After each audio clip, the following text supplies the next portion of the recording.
1, 2, 3, come on! Hello दोस्तों, कैसे हैं आप लोग। आपका स्वागत है हमारी न्यू न्यूटन क्लासेस में। और यहाँ पे हम लोग पढ़ रहे थे पॉलिटी में भी हम लोगों ने भारतीय शासन अधिनियम 1935 तक ख़त्म कर लिए थे। और जैसा कि मैंने आपको बताया था कि रेगुलेटिंग एक्ट 1773 से 1935 तक के जितने भी अधिनियम थे वो ब्रिटिश सरकार के द्वारा स्वयं लाए गए, अपनी शिक्षा से लाए गए और उनको लागू पहले कुछ समय तक, या फिर मैं बोलूँ कि 1857 क्रांति तक जो है लागू किया गया था ब्रिटिश ईस्ट इंडिया कंपनी के द्वारा। तथा उसके बाद जो कानून बनाए गए थे ब्रिटिश सरकार के द्वारा और उसी के द्वारा ही, या फिर मैं बोलूँ क्राउन के द्वारा, जो वहाँ पे राजा होता था उसके द्वारा लागू किए गए थे। उसके बाद हम लोगों ने देखे थे अगस्त प्रस्ताव 1940। और अगस्त प्रस्ताव 1940 ये वही अधिनियम है जिसमें पहली बार हमारी संविधान सभा की बात की गई थी। और अगर ये क्वेश्चन पूछा जाए कि किस अधिनियम के थ्रू हमारी संविधान सभा का निर्माण हुआ था, तो वो अधिनियम है कैबिनेट मिशन 1940 के द्वारा। ठीक है, इसके बाद जो आता है, मैंने आपको बताया था कि हमारी संविधान सभा का निर्माण हो चुका था और संविधान सभा में चुनाव हुए थे। 389 सीटें थी, उनमें से 296 पे क्या हुए थे, वोटिंग हुई थी। बकाया की जो सीटें थी वो 93 जो सीटें थी वो थी देसी रियासत थे। तो 293 पर जब वोटिंग हुई तो उसमें से सबसे ज़्यादा सीट किसको मिली, तो सबसे ज़्यादा सीटें जो मिली वो मिली कांग्रेस को। 208 सीटों के आसपास कांग्रेस को मिली हुई थी और वहीं मुस्लिम लीग को जो मिली हुई थी 73 सीटें मिली हुई थी।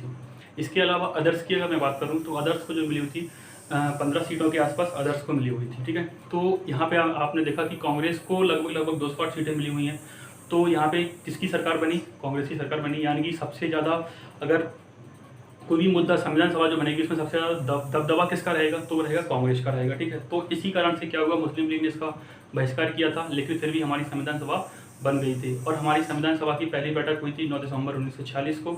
इसके बाद दूसरी बैठक हुई 11 दिसंबर 1946 को और तीसरी बैठक हुई थी हमारी 13 दिसंबर 1946 को। तीसरी बैठक में ही मैंने आपको बताया था कि हमारा उद्देश्य प्रस्ताव पारित किया गया था जवाहरलाल नेहरू जी के द्वारा। पारित नहीं किया गया था, मतलब रखा गया था प्रस्ताव, उद्देश्य प्रस्ताव रखा गया था। उसके बाद पारित कब हुआ था, तो पारित किया हुआ था 22 जनवरी 1947 को। ठीक है, लेकिन जैसा कि मैंने आपको बताया था कि हम जो मुस्लिम लीग जो है वो बार या फिर लगातार इसका विरोध कर रही थी संविधान सभा का। तो इसी के साथ ही क्या होता है कि 3 जून 1947 को माउंटबेटन योजना आती है और माउंटबेटन योजना के थ्रू हमारे देश का विभाजन तय हो जाता है। अब हमारे देश के भारत और पाकिस्तान 2 नए देश बनेंगे। इसी को लेके अभी तक जो कैबिनेट मिशन 1946 के थ्रू जो संविधान सभा बनाई गई थी, वो जो संविधान सभा थी उसमें जिस संविधान सभा का जिक्र किया गया था वो संविधान सभा थी अविभाजित भारत के लिए। लेकिन अब क्या हो रहा है, विभाजन हो रहा है, तो अगला अधिनियम लाया जाएगा जिसके थ्रू क्या होगा, भारत को क्या करेगा, भारत को खुद का संविधान बनाने का हक मिलेगा और पाकिस्तान को खुद का संविधान बनाने का हक मिलेगा।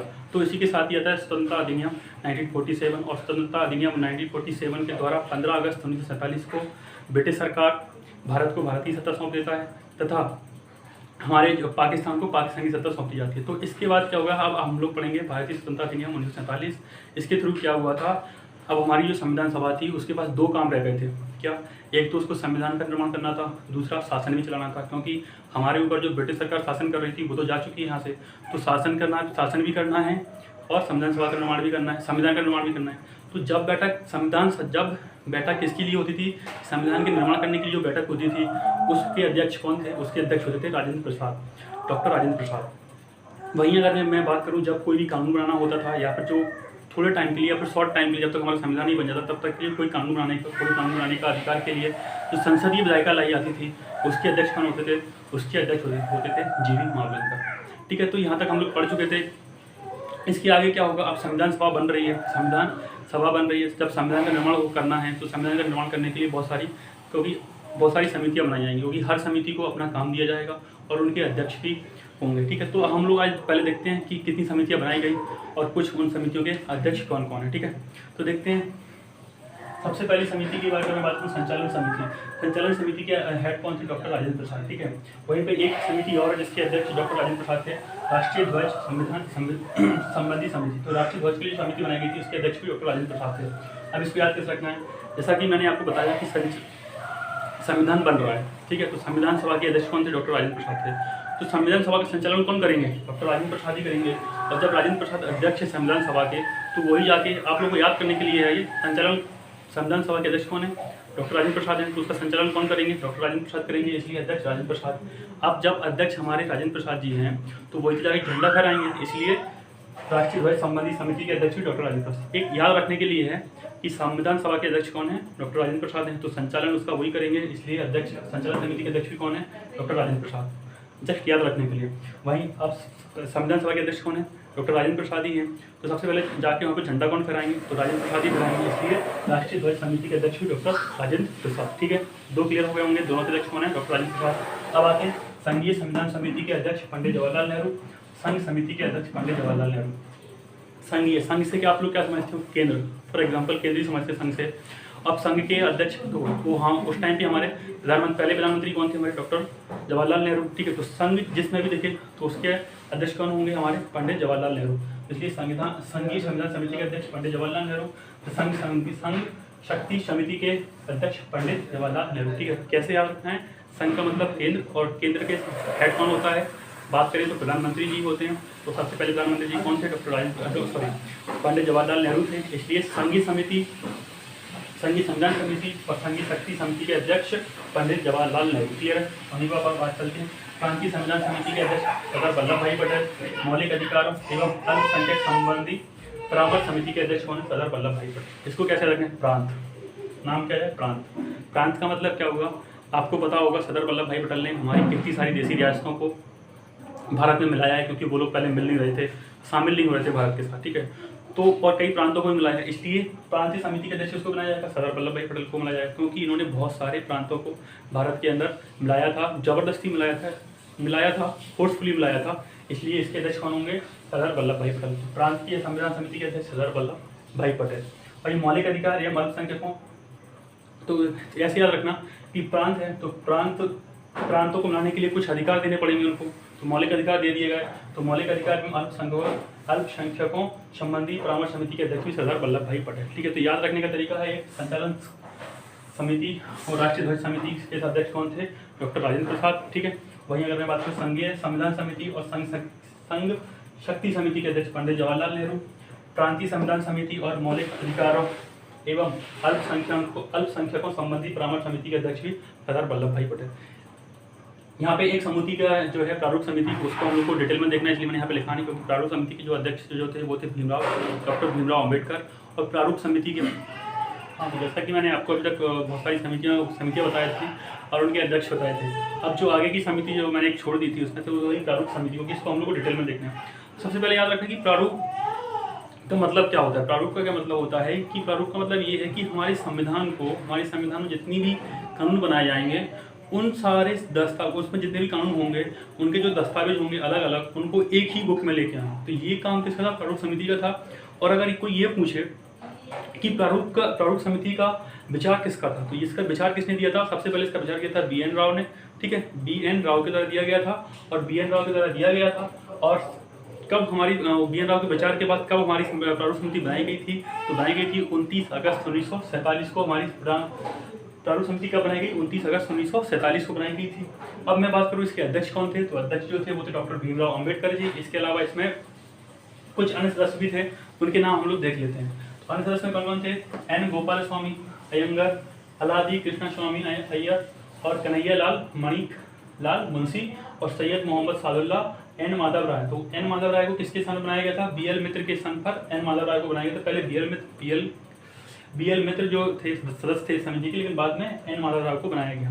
डी.पी. खेतान, इनकी मृत्यु हो गई थी 1948 में, तो इसके बाद किसको बनाया गया, टी.टी. कृष्णाचार्य को बनाया गया। ठीक है, तो देखो जैसे आपको याद कैसे रखना है, टोटल कितने हैं, 7 हैं। अध्यक्ष को मिला के 7 मेंबर, अन्य सदस्य कितने हैं, 6 हैं, और अध्यक्ष को मिला के अगर मैं बात करूँ 7 है। तो एक क्वेश्चन पूछा था कि प्रारूप समिति में कितने मेंबर थे, अध्यक्ष को मिला के 7 हैं, और अध्यक्ष को छोड़ दिया जाए तो 6 मेंबर है। ठीक है, तो आपको याद कैसे रखना है, इसको याद रखने के लिए क्या करना है आपको, जैसे कि आधे नाम जो है, ज़्यादातर नामों में क्या है, कृष्ण भगवान के नाम है। जैसे कि मैं देखूँ तो गोपाल स्वामी, गोपाल, ठीक है, कृष्ण भगवान का नाम गोपाल स्वामी अयंगर, ठीक है, गोपाल स्वामी, कृष्णा स्वामी अय्यर, तो इसमें भी कृष्ण भगवान जी का नाम आ गया। कन्हैया लाल मणिकलाल मुंशी, तो देखो इसमें भी कृष्ण भगवान जी का नाम आ गया, कन्हैया कृष्णा गोपाल। ठीक है, 3 याद हो गए। वही अगर बात करूँ तो ये याद रखना पड़ेगा, सैयद मोहम्मद सादुल्ला। तो इसका नाम आप लोग याद कर लीजिए कि सैयद मोहम्मद सादुल्ला जो थे हमारे प्रारूप समिति के मेंबर थे।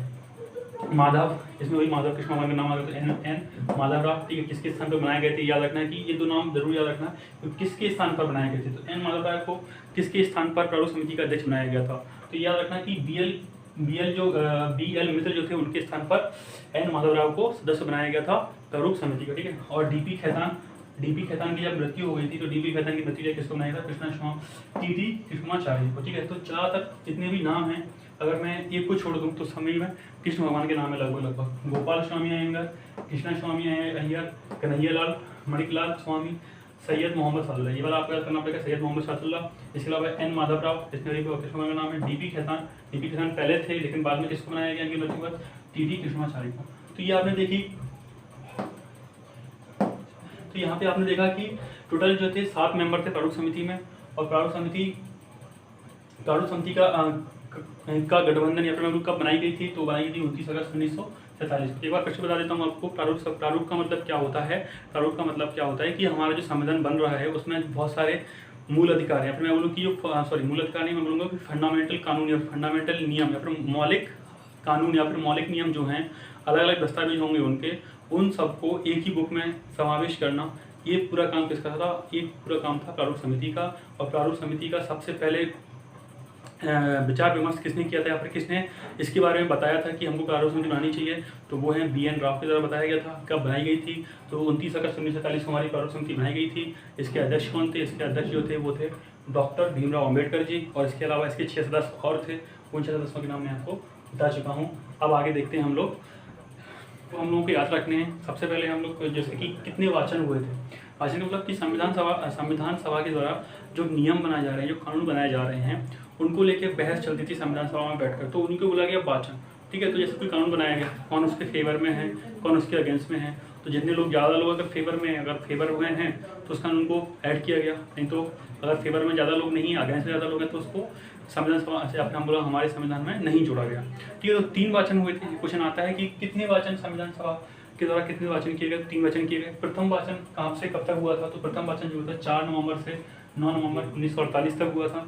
वहीं द्वितीय वाचन कब तक हुआ था, तो द्वितीय वाचन जो था 15 नवंबर 1948 से 17 अक्टूबर 1949 तक चला था, ठीक है। और तृतीय वाचन चला था कब तक, 14 नवंबर 1949 से लेकर 26 नवंबर 1949। पर आपको दिख ही रहा होगा 26 नवंबर 1949। 26 नवंबर 1949 को क्या किया गया था, हमारा संविधान को पारित कर दिया गया था, अंगीकृत कर दिया गया था। यहाँ पर मैंने बोला है पारित और अंगीकृत, इसका मतलब ये नहीं कि हमारा संविधान लागू हो गया। 26 नवंबर 1949 को क्या किया गया था कि हमारे संविधान को पारित किया गया था। 26 नवंबर 1949 को ही कुछ अनुच्छेद जो थे वो लागू कर दिए गए थे, वो हम लोग आगे क्लास में देखेंगे। आज के लिए इतना ही। तो आज हम लोगों ने जैसे कि देखा कि कितनी समितियां हमारे संविधान के निर्माण के लिए कितनी समितियां बनाई गई थी, उन समितियों के अध्यक्ष के बारे में देखा, और हमने प्रारूप समिति को डिटेल में देखा। और उसके बाद हमने देखा कि वाचन कितने वाचन हुए, तो 3 वाचन हुए हैं। प्रथम वाचन 4 नवंबर से 9 नवंबर 1948 तक, द्वितीय वाचन 15 नवंबर 1948 से 17 अक्टूबर 1949 तक, और तृतीय वाचन 14 नवंबर 1949 से 26 नवंबर 1949। और 26 नवंबर 1949 को ही हमारे संविधान को पारित और अंगीकृत कर दिया जाएगा। और इस समय कितने मेंबर उपस्थित थे संविधान सभा में, वो भी आप लोगों को याद रखना है। 284 सदस्य जो थे उपस्थित थे। आज के लिए इतना ही, आगे कंटिन्यू करेंगे नेक्स्ट क्लास में।